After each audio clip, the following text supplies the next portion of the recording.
In the past few years, the presence of social media in our lives has skyrocketed. Everyone has different views on this subject, and there's much debate about whether it is a blessing or a curse. One thing everyone can agree on is that it's certainly present in our lives, particularly in the lives of teenagers. We interviewed students to find out their opinions on the topic. I have many social media accounts, almost one for like all the like major ones. I have Twitter, I have a Facebook, Instagram, I have a Facebook account. Instagram, Twitter, Tumblr, Instagram. I did have a Tumblr for a while. I have Pinterest, oh, Vine, WeChat. and what other ones do I have? I'll check. A Twitter account. and Snapchat. I have a WhatsApp. Probably more, but I don't remember. I think that's about it. Yeah.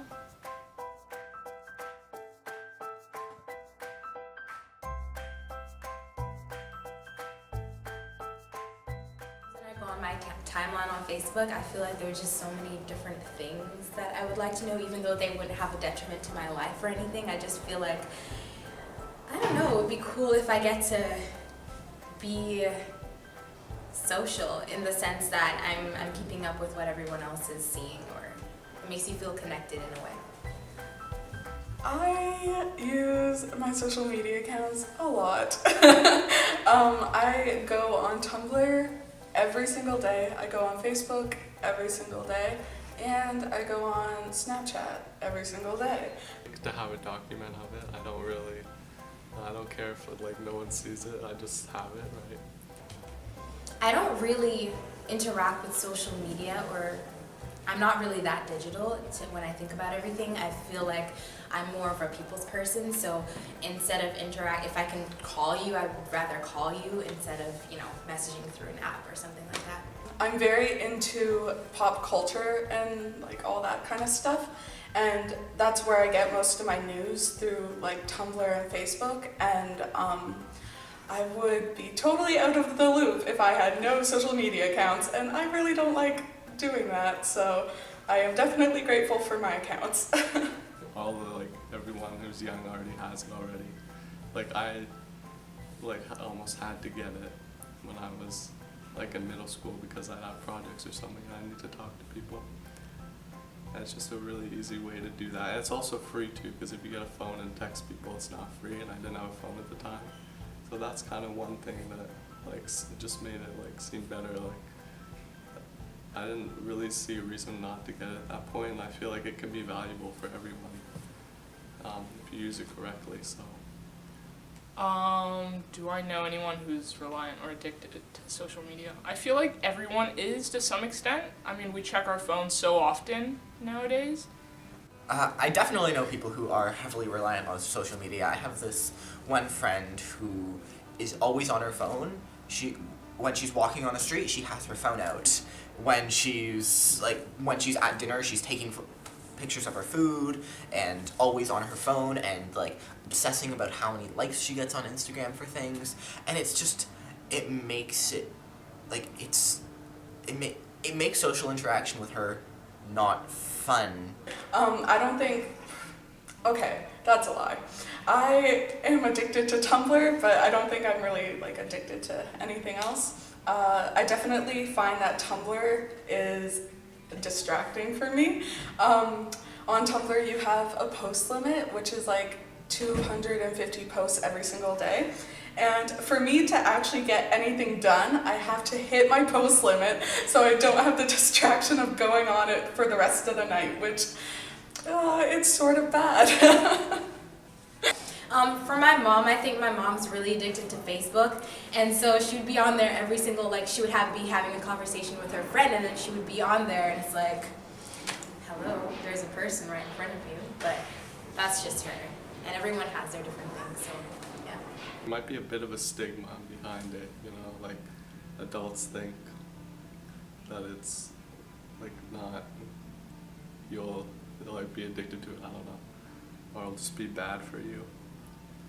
I believe that it's a generational gap of, the older folks I would like to call them, not understanding the social dynamics of this generation and the reliance on what we have in social media. And I think it's just, they didn't grow up where they, used all of these things a lot. It was more of a face-to-face interaction, that kind of thing.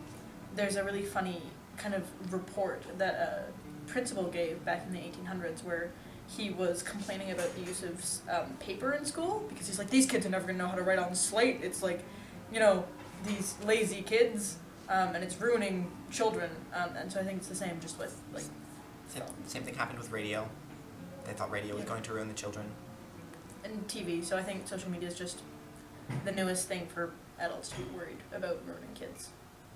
I mean, even I know my dad was kind of like against it, and I kind of felt like, because I didn't have like almost any social media when I was like 13 or 12, and I kind of felt like against it, like I wanted, like I feel like if I got it I would lose, like I would only like be on it or something, I don't know. And I kind of felt like the same way myself, but like when I got it, I never like spent like a lot of time on it, and it never like became an issue, I don't think. Like my parents, for example, I think they see you on your phone or on your computer and they immediately go, oh, like she's wasting time. Like she's probably just watching, cat videos or whatever. I don't know what my parents think I'm doing. But social media, you can be learning things. You can be reading articles or watching documentaries or talking to people. Like I said, I have a friend in Florida, and whereas normally if I was home alone without social media, I would be like, I don't know, screwing around by myself. Instead I'm having social interaction, and something, when parents see you on technology, something about that reads like solitary time waster. But in fact, a lot of the time when I'm on social media, I'm doing more productive things like learning or socializing that I wouldn't be doing without social media. I feel like because you can so easily send someone a message online, it might make it easier to approach someone you've never talked to before because you may have messaged them, instead of like just trying to approach them and being really nervous. Instead, you can just type something out, and that would make it, like, you can get to know more people, and it would be less awkward to talk to them face to face after you've messaged them, instead of having to be like, hi, you don't know me. I mean, sometimes I feel like I have valuable conversations even online. Sometimes, if I'm just talking to somebody, or like, I know Dagan, like, not in her school anymore, like, he left her school last year, and like, I just like talked to him on Facebook, sometimes he'll message me, and we'll just like have a talk about what's happening, and that's kind of nice. And like, I'd prefer to have that, like, I think that's better than not being, like, having that chance, because I probably wouldn't like go and talk to him otherwise. So that's nice. For me, social media has changed the way I can, for example, talk to my friends, but also my family, because with social media you can now connect with people from around the world. And for example, I moved here from Beijing, so the only way I can talk to my dad is through social media.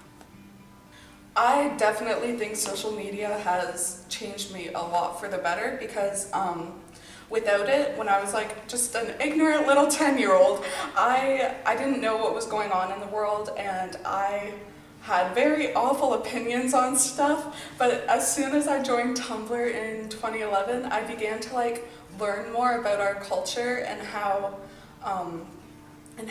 racism and homophobia and all that and sexism exist, and I've started speaking out about it more. But without social media, I would have never like thought about that kind of stuff, and I definitely think that being educated and having the knowledge about those social issues has changed me for the better. I think it's good for the same reasons, or sorry, it's bad for the same reasons it's good. Like as much as Tumblr in particular and YouTube are tools for like young kids, young marginalized kids to find each other, they can also be a tool for like racist people and really like mean, toxic people to find each other. Like there are like neo-Nazi forums and stuff online. So as much as social media is a tool to help people who really need a community find each other, it can also be a tool for really hateful communities to find more voice interaction. And can also be kind of a time waster, but that's kind of less important. I think one of the major arguments I think against social media would be that instead of making us more connected, it's actually making us more disconnected. So with, instead of having real conversations with people, we're always sort of hiding behind our screens and like closing off from the world in a sense. And it gets to a point where, yeah, sometimes it's fun and it's entertaining, but you have to balance real life interaction with online interaction, and I think that's the only issue. Also, when you're reading something that someone else wrote, you can't tell what kind of emotions or what tone of voice they were trying to say it in, so you could often misinterpret what they actually meant. Also, sometimes when people are in heated discussions, it feels like someone's hiding behind a screen, and there aren't as many consequences as there would be in real life. We're the first generation that really grew up with social media, so I think all the problems we have with social media, like maybe it's not private enough, because your boss can look up your name and find your Facebook, and through your Facebook maybe find your Tumblr and find your like Instagram or whatever. I think as we grow up, it'll become more privatized and more personalized. So really, I'm voting for the comeback of carrier pigeons and smoke signals. I definitely think that it will continue like evolving and stuff, but oh man, it needs to like just slow it down a little bit. I guess. I don't know. Like, Yeah. because Facebook's sort of dying out. Like, really dying out. And like, Snapchat's bigger, but is that really social media? I guess Yeah. It is social media. Yeah. It's just not like what you'd expect. I actually don't know how it's gonna work out. It will take over our lives. I don't know, I'm sorry. Can I just not answer that? As technology increases and, we develop more apps and we develop more devices to fuel those apps, it's like this cycle that just continues, and we're going to evolve, and like it's going to just get more and more, and then you as an individual will have to know when you're going to draw the line, because then it'll just get, as I said, to an obsessive compulsion where you're constantly trying to get the new thing and like get the new app, and it wastes a lot of time if you don't handle it well, so that's the only thing I would say. Stay in school.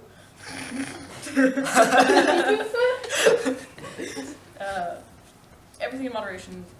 Source your information. I don't know if I could take a lot of selfies. I don't know. Am I allowed to swear? Probably not, right? Yeah? Don't do drugs, kids. Don't do drugs, kids. And don't post incriminating photos of yourself on Facebook, because when you do a job interview, your future boss will look you up on Facebook and find you deep-throating that bottle of beer, and you don't get hired if you have that photo. You know that photo. Painful. I know. You know that photo, though. I don't have that photo. No, but you know of that photo. I Sorry. I know of that photo. Anyway, social media responsibly. Yes. I love social media.